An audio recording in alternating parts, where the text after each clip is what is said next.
Oke, salam jumpa. Pada video kali ini, sesuai dengan judul, ya, kita akan berbicara lagi mengenai ras mixture model.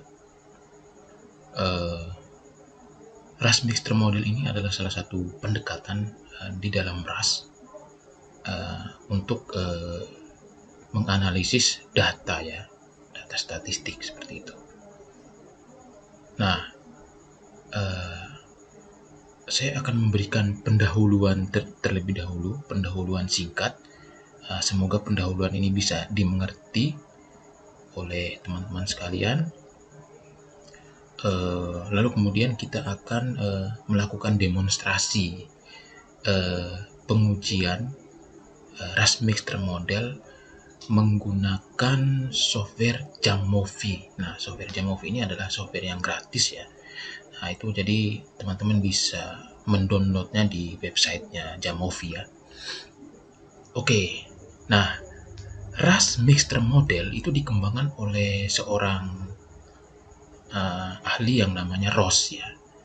Nah, jadi ras mixture model ini dikembangkan oleh Ross ini di sekitar tahun 1988 sampai 1990. Jadi memang sudah lumayan lama, ya. Nah, jadi dia mengembangkan ini setelah mungkin sekitar 20-an tahun, ya. Karena ras model ini kan pengembangannya itu sekitar tahun 1960 oleh Josh Ras, ya, 1960. Jadi 20-an tahun kemudian baru dikembangkanlah ras mixture model ini oleh Ross ini. Nah, ras mixture model ini itu sebenarnya adalah pengintegrasian antara ras model dengan analisis kelas laten. Jadi ada salah satu model analisis yang namanya analisis kelas laten. Nah, analisis kelas laten ini dia lebih ke teorinya itu teori tes klasik, ya, kalau analisis kelas laten ini. Jadi dia menggunakan nilai raw data gitu, ya, raw data. Sedangkan ras model ini kan dia menggunakan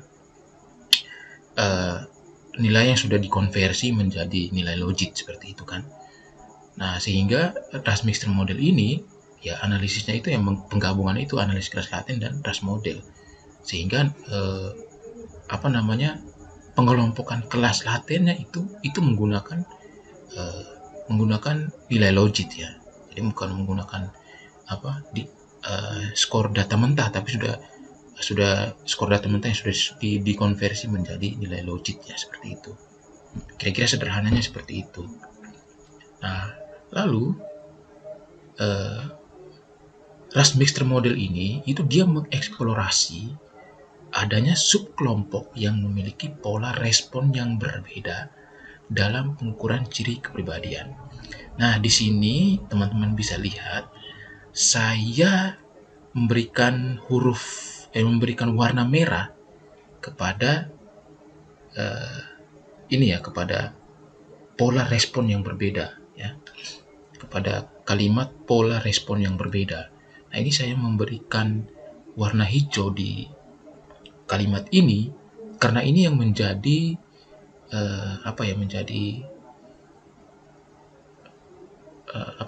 ini yang menjadi titik pembeda antara ras mixture model ini dengan pengujian diff. Nah, kita tahu bahwa pengujian pola respon yang berbeda ini itu kan juga bisa melalui diff kan, melalui pengujian diff gitu. Nah, pengujian diff pun sama. Pengujian diff ini kan adalah kita ingin melihat pola respon yang berbeda antara dua atau lebih kelompok gitu. Nah, karena kita ingin tahu kalau misalnya ada pola respon yang berbeda, tentu saja pola respon yang berbeda ini membuat item atau indikator itu kemungkinan lebih menguntungkan salah satu kelompok dibanding kelompok yang lain. Nah, pengujian diff kan seperti itu. Nah, kemudian nanti kan akan muncul pertanyaan, berarti diff ini sama dong dengan ras mixture model, karena ras mixture model ini kan juga mengeksplorasi adanya subkelompok yang memiliki pola respon yang berbeda gitu kan. Nah, Jawabannya tidak sama. Jawabannya tidak sama. Kenapa? Kenapa? Nah, eh, kalau div itu dia mengeksplorasi subkelompok yang memiliki pola respon yang berbeda. Namun, kelompok tersebut telah ditentukan terlebih dahulu. Nah, jadi div itu memang mengeksplorasi pola respon yang berbeda. Tetapi, kelompok yang dieksplorasi tersebut itu adalah kelompok yang telah ditentukan terlebih dahulu. Misalnya gender, suku, atau misalnya usia, apalagi ya, pendidikan. Nah, itu kan adalah kelompok-kelompok yang sudah ditentukan terlebih dahulu, atau kelompok-kelompok yang memang menjadi ciri dari ciri faktual gitu ya, ciri faktual dari kelompok tersebut gitu, ciri faktual gitu. Ciri faktual ya, saya bisa katakan ciri faktual. Misalnya gender itu kan ciri faktual ya. Ya misalnya saya laki-laki itu kan faktual kan, nyata memang saya ini laki-laki gitu. Nah, jadi div itu dia mengeksplorasi pola respon yang berbeda antar kelompok, tapi kelompoknya itu sudah ditentukan terlebih dahulu, atau kelompoknya itu merupakan kelompok faktual gitu. Nah, misalnya gender atau suku. Nah, ini berbeda dengan Rush Mixture Model. Kalau Rush Mixture Model itu dia mengeksplorasi subkelompok yang memiliki pola respon yang berbeda. Namun, kelompok tersebut ditemukan setelah eksplorasi atau setelah analisis. Nah, sehingga di RMM, di Rush Mixture Model, kelompok yang akan kita temukan itu adalah kelompok yang laten gitu, kelompok laten. Bukan kelompok faktual, tapi kelompok laten. Berdasarkan pola respon dia. Nah, berdasarkan pola respon dua itulah baru kita tentukan, dia nanti mereka yang di kelas ini itu masuk di kelompok masuk sebagai kelompok ini, kelompok laten yang seperti ini. Nah, mereka yang masuk di kelas yang ini masuk kelompok dengan kelompok laten yang seperti ini. Nah, jadi kira-kira begitu perbedaannya. Nah, jadi di Rush Mixture Model itu kita mengeksplorasi kelompok yang memiliki pola respon yang berbeda, namun kelompok tersebut ditemukan setelah kita mengeksplorasi atau setelah kita analisis. Nah, untuk lebih jelasnya, mungkin saya akan melakukan demonstrasi ya. Saya akan melakukan demonstrasi untuk lebih jelasnya. Oke. Nah, di sini saya memiliki data. Nah, ini adalah data mengenai adaptabilitas karir ya. Adaptabilitas karir dari responden gitu ya. Ada sekitar berapa ya? 2000-an responden gitu. Nah, ada sekitar 2000-an responden, lalu mereka ini mengisi instrumen yang disebut dengan instrumen adaptabilitas karir. Nah, adaptabilitas karir ini memiliki empat dimensi atau 4 subskala itu. Ya, 4 subskala itu adalah concern, control, curiosity, dan confidence. Nah, data yang teman-teman lihat di sini itu sebenarnya data hasil saya melakukan perankingan gitu ya, melakukan perankingan. Jadi setiap subskala ini, concern, control, curiosity, dan confidence ini, itu masing-masing subskala ini memiliki 6 item. Nah, lalu 6 item itu saya coba membuat total skornya. Lalu kemudian saya buat ranking menggunakan SPSS. Hasilnya seperti ini. Nah, hasilnya seperti ini. Hasilnya angka-angka ini gitu. Nah, ini angka-angka ini. Jadi saya menggunakan SPSS untuk membuat perankingan. Nah, menghasilkan angka-angka ini. Nah, lalu kemudian data inilah yang akan kita analisis ya menggunakan Rush Mixture Model. Kita akan lihat apakah akan ada kelompok-kelompok yang bisa kita temukan atau kelas-kelas yang bisa kita temukan dari data ini ya. Nah, kalau misalnya ada, kira-kira itu ada berapa kelompok yang bisa kita temukan ya. Bisa kita temukan ada berapa kelompok yang fit, lalu kemudian kita lihat pola respon dari kelompok-kelompok tersebut gitu ya. Kita lihat pola respon dari kelompok-kelompok tersebut. Oke, jadi ini data saya. Lalu kemudian saya don't save saja. Lalu kemudian saya akan menggunakan Jamovi ya. Nah, saya akan menggunakan Jamovi untuk analisis RAS mixture model ini. Nah, kita akan impor dulu data tadi. Kita impor data yang tadi. Nah, ini datanya ini impor.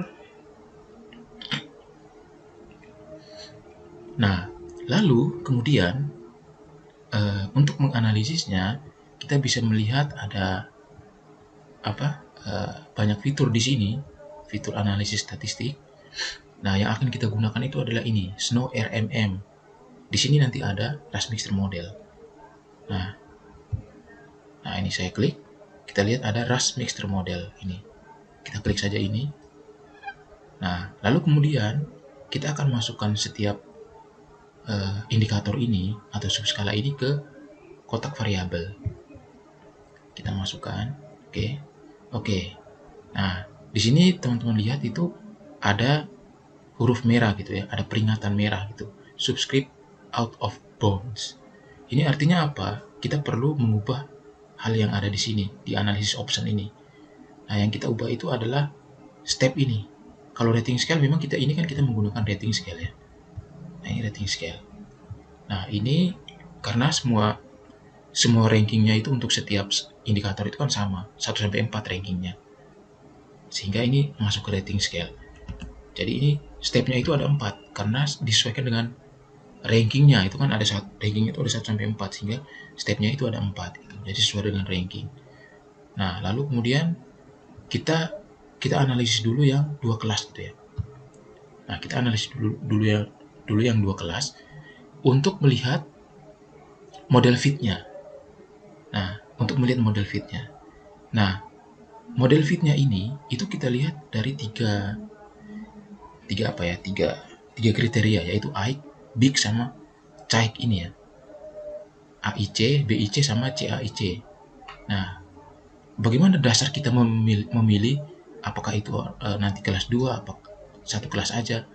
Nah, bagaimana dasar kita memilih? Dasar kita memilih itu kita melihat angka yang paling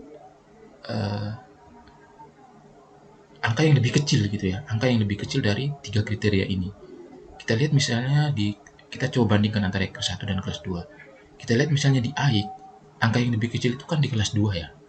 Nah, di kelas 1 ini kan 18, 168, di kelas 2 ini kan 17, 13, berarti kan di kelas 2 lebih kecil. Lalu BIC-nya itu juga yang di kelas 2 lebih kecil. CAIC-nya itu yang di kelas 2 juga lebih kecil. Nah, berarti kita bisa simpulkan ini akan lebih baik jika kita menggunakan 2 kelas. Tetapi kita bisa menambah menjadi 3 kelas. Nah, lalu kita bandingkan apakah dengan 3 kelas ini lebih baik dibanding kita menggunakan 2 kelas atau tidak. Nanti kita lihat lagi nilainya, apakah nilai yang di 3 kelas ini lebih kecil daripada nilai yang ada di 2 kelas. Nah, kita lihat misalnya yang di 3 kelas, yang di kelas ketiga ini di AIC-nya itu 17748. Ini kan lebih kecil daripada yang AIC yang di kelas 2. Lalu di BIC-nya itu 18056. Ini kan lebih kecil dari BIC yang di kelas 2. Lalu CAIC-nya itu lebih kecil juga yang di kelas 3. Berarti memang lebih cocok kita menggunakan kelas 3 karena dia lebih fit gitu ya, lebih fit. Tapi coba kita tambah lagi ke model 4 untuk memastikan apakah betul model 3 ini harus kita pakai atau justru malah model 4 ya, model 4 yang bisa kita pakai. Nah, kita lihat lagi, kita bandingkan lagi antara model ketiga dan model keempat, mana nilai yang lebih kecil. Nah, kita lihat di AIC-nya itu yang model 4 lebih kecil, kelas 4 lebih kecil. Di BIC itu kelas 4 juga lebih kecil. Di CAIC justru kelas 3 itu yang lebih kecil nilainya. Sehingga dia gagal di sini, dia CAIC ini di model 4 itu dia gagal di CAIC. Karena CAIC ini kelas 4 itu lebih besar nilainya. Sehingga bisa kita simpulkan akan lebih baik kita menggunakan 3 kelas ya dibanding 4 kelas. Maka kita pilih 3 kelas. Nah, ini yang lebih bagus ya, lebih fit gitu ya, lebih fit. Nah, sekarang kita mulai Nah, ini saya akan centang satu persatu. Ini item min-nya, lalu measure-nya, lalu standard error-nya, infit sama outfit. Point measure ini tidak biasa dipakai. Lalu untuk fit measure-nya kita pakai, elbow-nya kita pakai, item plot-nya juga kita pakai. Nah, item plot ini nanti yang penting ini untuk membedakan antar setiap kelas pola responnya. Lalu kemudian person analysis juga kita pilih. Nah, semua ya, measure, infit, average-nya, lalu person membership. Nah, person membership ini, semua ini dia akan muncul di sini. Jadi yang di person analysis ini, dia akan muncul di sini. Nah, akan muncul di data kita yang ini. Nah, ini belum muncul. Nanti akan muncul. Nah, karena dia masih loading gitu ya. Kita tunggu beberapa saat. Nah, ini sudah muncul teman-teman. Sudah muncul. Lalu untuk person analisisnya dia muncul di sini. Nah, ini teman-teman lihat dia sudah muncul di sini. Nah, ini misalnya nilai measure-nya ini kan muncul. Nilai measure untuk person, lalu standar error-nya, standar error untuk kelasnya itu. Nah, ini ada standar error kelas 1, kelas 2, kelas 3, lalu ada infit outfit, lalu ada ini membership ini artinya pengelompokan respondennya itu berdasarkan kelasnya. Nah, misalnya responden nomor 3 ini masuk di kelas 1, responden nomor 4 masuk di kelas 2, responden nomor 5 masuk di kelas 2. Nah, ini ada yang kosong. Yang kosong ini apa? Yang kosong ini terjadi karena skor dia itu masuk pada outlier gitu. Misalnya responden nomor 1 itu kan dia membershipnya tidak ada ya, tidak masuk pada kelas manapun. Hal itu terjadi karena skor dia itu semuanya 1 ini, semuanya 1. Nah, ini masuk pada outlier sehingga di dalam RAS data yang outlier itu tidak bisa dianalisis ya. Nah, tidak bisa dianalisis kalau dalam RAS. Nah, ini siswa nomor 2 juga outlier nih karena nilainya 44 semua gitu. Nah, sehingga dia tidak punya membershipnya, tidak bisa dikelompokkan pada kelas manapun gitu. Jadi yang bisa dikelompokkan pada kelasnya itu adalah data-data yang tidak outlier. Sedangkan data-data yang outlier tidak bisa dikelompokkan gitu ya, tidak bisa dikelompokkan pada kelas yang mana. Karena kan kita menggunakan RAS. Nah, di dalam RAS itu data yang outlier itu tidak bisa dianalisis gitu. Tidak bisa dianalisis. Oke. Nah, sekarang kita lihat ke item min-nya. Nah, di item min ini, teman-teman, ini adalah min masing-masing item untuk setiap kelas. Misalnya item nomor 1 di kelas pertama itu minnya 3,53. Di kelas kedua minnya 2,59. Lalu di kelas 3 itu minnya 1,74. Nah, ini menunjukkan apa? Menunjukkan bahwa di kelas 1 ya, item 1 itu lebih mudah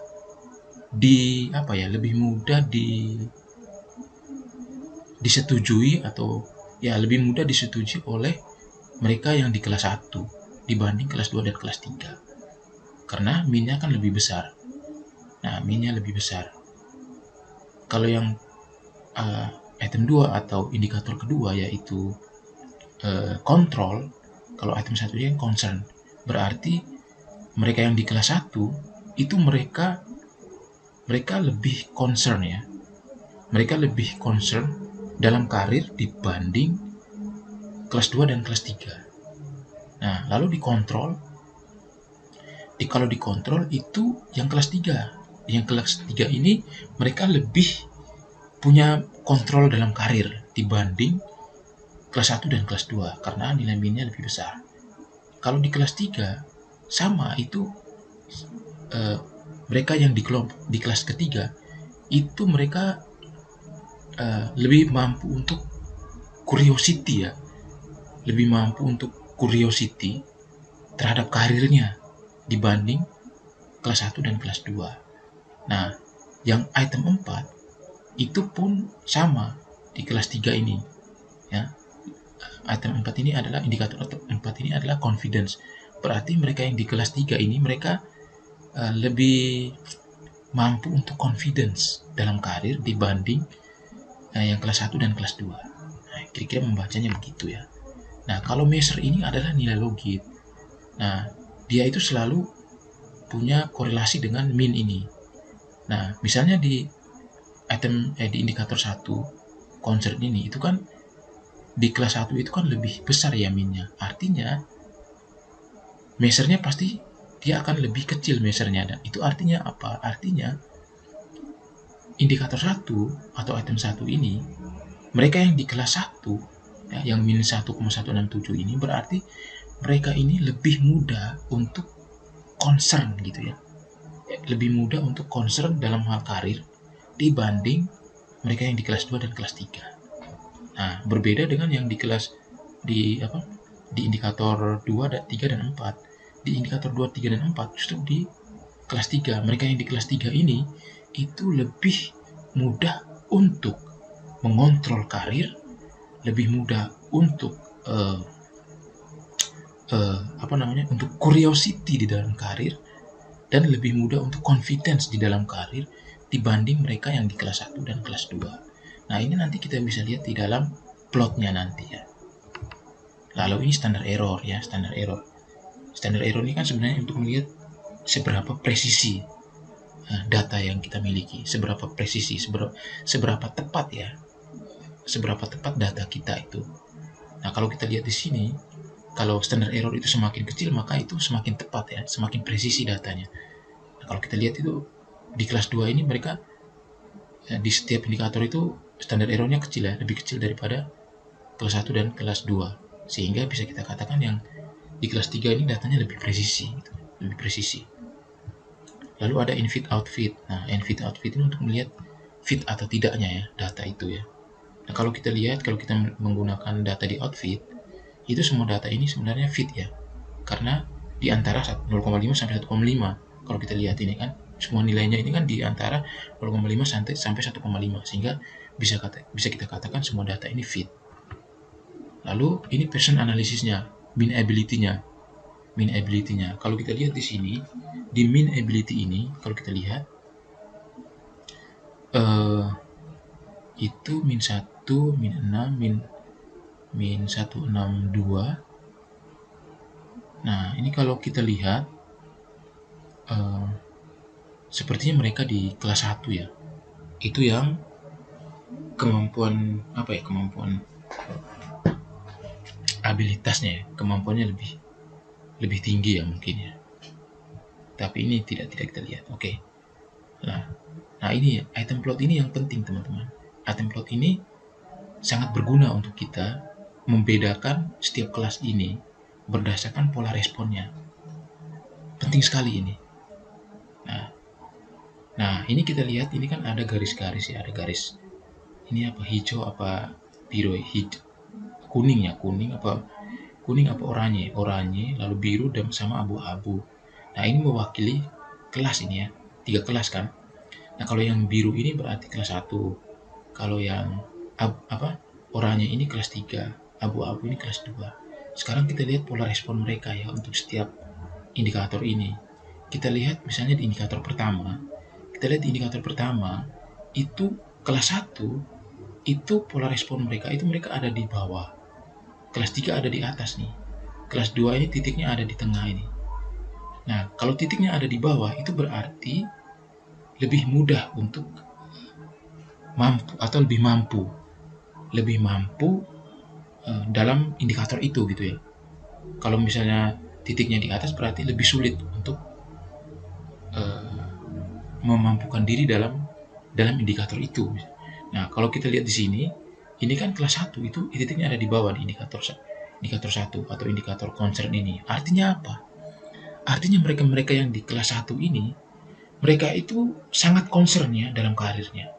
Mereka itu punya kemampuan untuk concern di dalam karirnya. Mereka punya kemampuan untuk concern dalam karir.